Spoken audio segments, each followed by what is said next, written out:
Thank you for having me. I'm going to talk about food and nutrition in developing countries and give you that perspective, tell you about what we've been doing under the HarvestPlus program for the last 16 years. And we're actually beginning to move our work now into the United States and Europe, and I'll describe that at the end of my talk. So in developing countries, mineral and vitamin deficiencies are a huge public health problem, especially vitamin A, iron, and zinc deficiencies. So I want to introduce the topic by describing what are the underlying causes and consequences of the problem first, and then talk about what we're doing with staple foods to help address the problem. So this is a slide that I've been showing for many years. And it describes what's called in developing countries the green revolution. So you see that dashed line across the middle and the blue bar at the right-hand side. That shows a 100% increase between 1965 and 1999. The blue bar is population in developing countries. It doubled during that period. Policymakers knew, they could predict that population increase was coming, and they were very worried that there wouldn't be enough food, which means cereals, to keep people from starvation. So they began the centers that comprise the system that I work for. It's got a crazy name called the Consultative Group on International Agricultural Research. We're 14 agricultural research centers, and those centers developed high-yielding crops for developing countries. They improved the productivity for smallholder farmers. And that's represented by the orange bars in the diagram. And you can see that during that period where population doubled, cereal production more than doubled, rice production, wheat production, maize production. That was a huge success, and we avoided widespread famines because of those production increases. But in the context of what I want to talk about today, I want to draw your attention to the green bars. And it's labeled pulse production, and you can see that pulse production increased, but it only increased by 25%. But it's just a marker. I could have graphed vegetables, I could have graphed fruits, I could have graphed animal and feed production, and you would have had the same low bars, 20-25% increases in production. So the foods that provide minerals and vitamins in the diet, you didn't have the same productivity increases as you had for the cereals. So what happens to food prices when you have that kind of situation? Well, these are data for India over a 45 year period. And immediately rice prices dropped by 40%, and they stayed low for almost 30 years. They're starting to come back up again. So because the price of rice, the price of wheat was low, the Indian consumers, the poor, were able to better afford the foods that were giving them energy in the diet. But when you have that supply-demand imbalance for non-staple foods, you can see that the prices have basically been rising steadily for the last 45 years. So if you're poor and your income hasn't increased, it's becoming more and more difficult to afford dietary quality. And this is the underlying cause for micronutrient malnutrition, hidden hunger, mineral and vitamin deficiencies. So now these are what dietary patterns look like among the poor in developing countries, largely as a result of the price increases that I've been talking about. So these are some data for rural Bangladesh. If I made this table for just about any country, all the data sets that I've looked at in developing countries, they show this same sort of pattern. So the first thing to note is that the food staples, and in Bangladesh it's basically rice, you can see that going from low income to higher income, the higher income are not rich people, but you can see the rice consumption doesn't really change. So the first thing that you do when you're poor, and these people are spending 70% of their income just on food, the first thing that you do is you eat enough of the food staple to keep from going hungry, because that's the most basic thing in life, is not to be hungry. Then as you get more income, you start to buy the non-staple plant foods, so the vegetables, the fruits, the pulses. It gives you some variety. It's very boring to eat just rice. So you get some, and you see there's some increase in the vegetable consumption. It's about a 50% increase from the lower income to the higher income. And finally, you look at the fish and the animal foods. That only represents 3% of the total dietary intake for this group. Meat consumption doubles from low income to high income, but it's a very small amount, and doubling a very small amount doesn't really, do a lot in terms of improving your diet. So there's a lot that needs to be done in terms of lowering the prices, improving people's income so that they can eat more meat, because more meat is the best source of bioavailable minerals and vitamins in the diet. But this is the underlying problem, and this is what are generating these deficiencies. I just don't have too much time to go into it.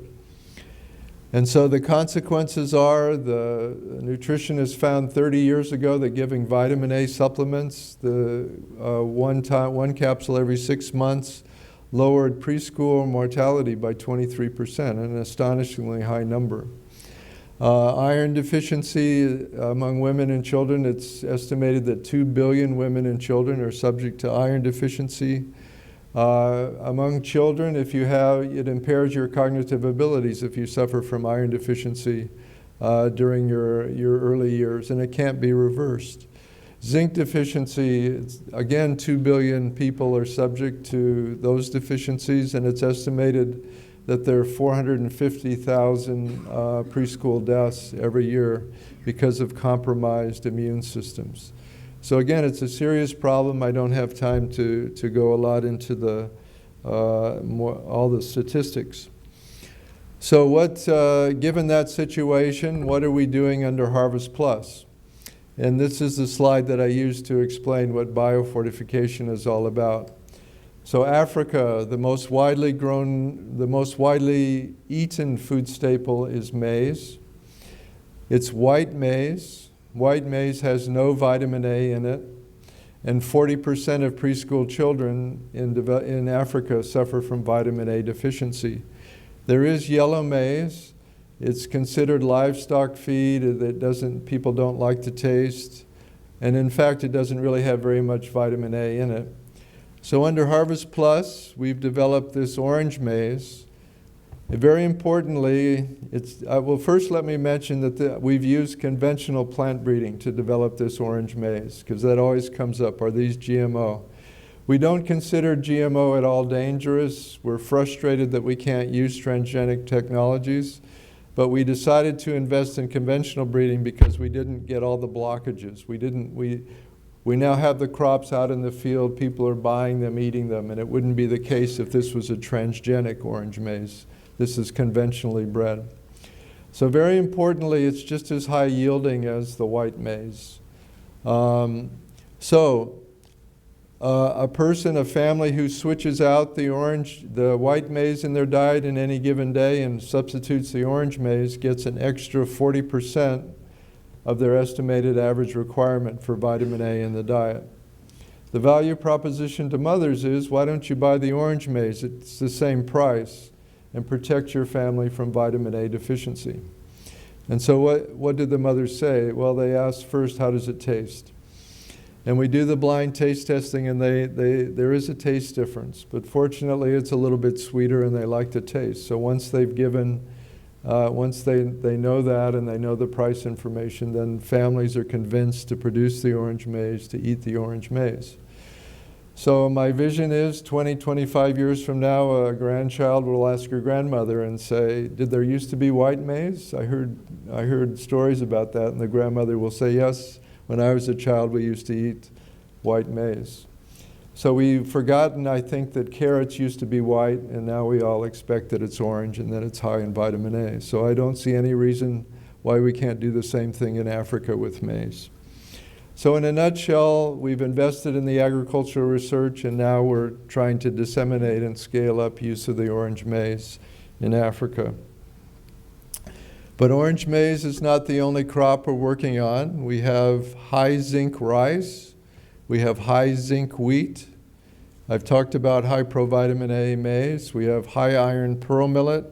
We have high yellow, high provitamin A cassava.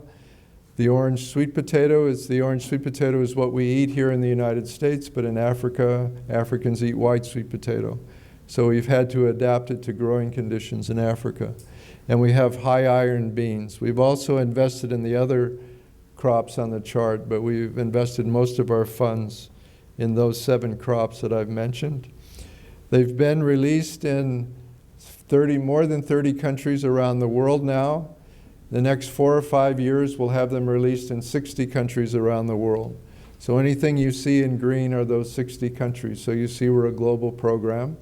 We have a lot of breadth, and now our big job is to get depth, to scale up. We don't have a lot of depth yet. It takes a while to scale up. But our vision is that 25 years from now, most staple foods grown in developing countries will be biofortified. And we piggyback on the best agronomic varieties coming out.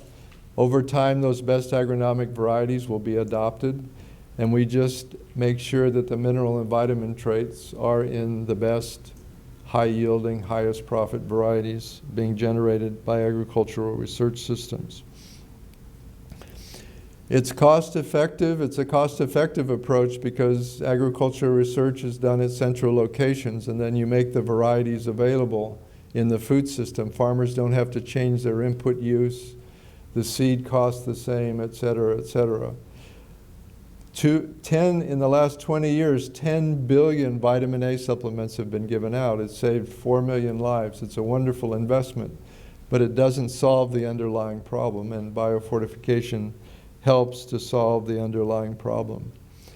So the best varieties that are coming out of our systems are also adapting to climate change. We have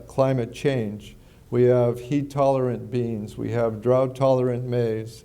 We have submergence-tolerant rices.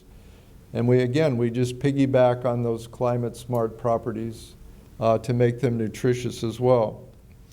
There's also research that shows that when plants are grown under elevated levels of CO2, that the mineral density in the seeds is going down.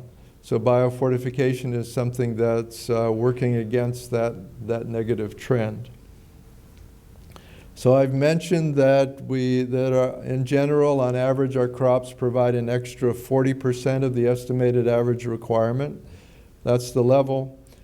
Now, nutritionists were skeptical when we first started in 2003, 2004. Would we have any impact? Would that extra 40% of the EAR really provide an impact? And we've commissioned 14 efficacy trials that have now been published with intervention groups, control groups, and we've shown improved functional outcomes, not only improved iron status and vitamin A status, but we've shown improved functional outcomes, improved cognitive function in children and young women, better work performance in women for the high iron crops. We've shown reduced morbidity for the high zinc and the high provitamin A crops.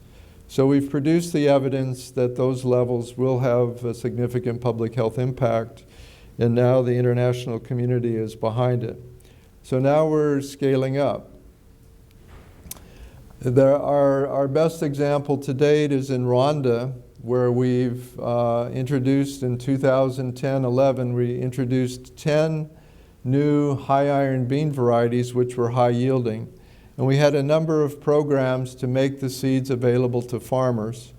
We found that the most important data on this chart is the middle, where we did a nationally representative survey in 2015 and found that our beans were 20% higher yielding than the other beans that the Rwandan farmers were growing. It's not because they're biofortified, it's because we're piggybacking on the best agronomic properties. And this is what is driving adoption by Rwandan farmers. Rwanda is the first country now that's developed a standard for biofortified crops. We've had an effort in the Codex Alimentarius for the last, I think, 6 or 7 years to develop a definition, develop standards. We're not all the way there yet, but there's a there's a certain literature now in the Codex archives describing biofortified crops, tentative definitions, etc. And the Rwandan government used that literature to develop their own national standard for biofortified beans in Rwanda. And you can see this advertisement that there are even products in Rwandan grocery stores. These aren't our target consumers, but they're popular enough among the general population that now you can buy high iron beans in Rwandan grocery stores, although it's the smallholder farmers and the people who buy the beans in the wet markets that are our target consumers. Now with iron, the trade is invisible. You can't see it, you can't taste it. But with our orange crops, we have to work all along the value chain. We have to create separate value chains to grow the demand for the orange crops. You can see here we have preservative-free puree for orange flesh sweet potato. It doesn't require refrigeration, then it can be used as ingredients in food manufacturing. Here the yellow maize flour is being marketed in Lusaka in Zambia, and it's being sold in grocery stores in Lusaka. And we also have the yellow cassava gari, which is being processed and packaged and marketed, and various programs to increase demand for the yellow cassava in Nigeria. So now we're trying to just mainstream that a number of institutions mainstream use of biofortified crops. I don't really have time. I'm probably over my 20 minutes by now, but I want to say that we're very focusing now on food manufacturers. We've worked with those other types of institutions for a number of years, but now we're actually interested in, of course, we want to grow in what we're doing in developing countries, but we're also beginning to come into the United States. You can now buy orange maize on Amazon. You just have to Google for Professor Torbert's orange corn. He's a maize geneticist, a professor at Purdue University. Purdue helped us under HarvestPlus funding. He helped identify some of the genes that were used in marker-assisted selection for orange maize that was then was work done at our center in Mexico, CIMMYT. But Purdue University holds the patent for orange maize in the United States. And they've made arrangements, and he started a small business now for starting to market the orange maize.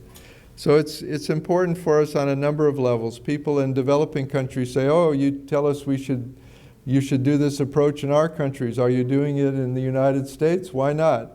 And now we can say, yes, we are. We think it can catch on in the United States as well.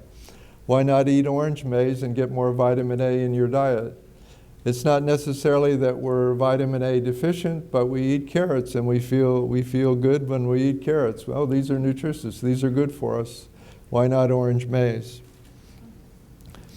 So we're just getting started, but we're looking for what's the interest of the food industry in the use of biofortified products. Current products can be improved by just substituting the biofortified crop as an ingredient, so that's renovation. There's innovation, just developing completely new products. So the regulations, they're not really any regulations. These are not novel foods. These are conventionally bred foods, so they're just subject to the regular regulations that any food crop produced in the United States are subject to. So we're seeking, that's one of the reasons that we're here today, and we'll have discussions later on who want to work with us, adopt biofortified crops in their production systems, in their manufacturing systems. And so we look forward to speaking with you about that. And finally, I wear another hat. I'm chair of the board of an organization that's based in the international nutrition community. We're holding an international conference in Bangkok in March next year. And it brings together researchers and implementing agencies working on mineral and vitamin deficiencies in developing countries. And our theme is food systems, and we'd like to see many of you there at our conference in Bangkok. Thank you very much.